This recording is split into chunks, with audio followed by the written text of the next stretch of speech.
Hello, this is Give a Hoot. I'm Oya. I'm Joza. And I'm Mika. We are Wise Owl. Wise Owl is a consultancy firm that specializes in communication for social change. In our conversation with May Paner, we learned that first, the cause you fight for needs to be close to your heart. It has to be your truth and you have to believe in it. Important na mag-open ng ganitong conversations kahit na minsan may conflict, at least nag-uusap tayo kaysa naman puro sigawan at kanya-kanya lang.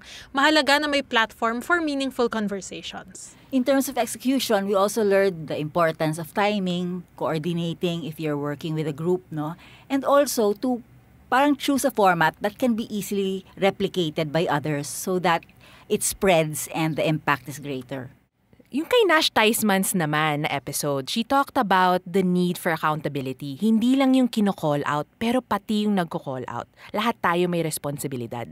Sinabi din niya na dapat isipin kung yung call out ba sa social media yung tamang approach or may iba pa bang mas tamang paraan. Yes, your behavior online must also be reflected offline. We learned that from her. Mas constructive dapat rather than just unproductive ranting. So what if na-call out ka na? How do you survive? The first thing that we think is important from what we've heard from May and from Nash is mahalaga talagang makinig. Now, sometimes we get distracted when we see someone call us out kasi sometimes the call out is in the tone of anger and so therefore we react with anger. Pero minsan kailangan talaga nating makita ano ba talaga yung sinasabi? What's the underlying message that they're trying to tell us when they're calling us out? Let's listen to the call out first before we even react. And then when reacting, it's important if you believe there is a valid point that they're making, tell the truth and tell it all and tell it fast. That way, you clear the air immediately. Also, I think we learned that full accountability is important in the call-out culture.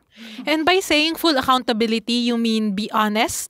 Dapat aminin na nila na nagkamali sila. Be authentic. So you have to mean what you're saying. Right. And yun nga, kung kunyari alam mo na may mali kang ginawa, you need to overdo your apology. You have to be very generous. I think one of the things that we've seen in recent years na well done would be what Starbucks did in the United States, where meron kasing two black men who were apprehended by the police kasi nireport sila ng isang Starbucks manager. And what happened was immediately, the CEO said sorry on national television, booked a plane, went to where the men were, apologized to them personally, and then closed down Starbucks across all of United States para magkaroon sila ng cultural training. Hindi na lumala yung naging problema after they got called out kasi people thought na, okay, here's a company na is very sincere and is very generous about what they're doing. But wait, lahat ng to nangyari because they got called out.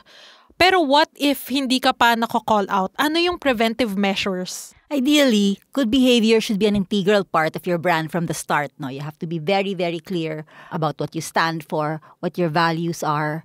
And also, I think it's important to have within your organization, wherever you are, to have a diverse team. To make your organization a space where people can safely call each other out before things even come out of that organization. Right. So it's very important to have those kinds of conversations, safe conversations within the organization. And then even outside the organization, to make sure na dapat nakikipag-usap pa rin tayo sa mga tao and not just to ourselves.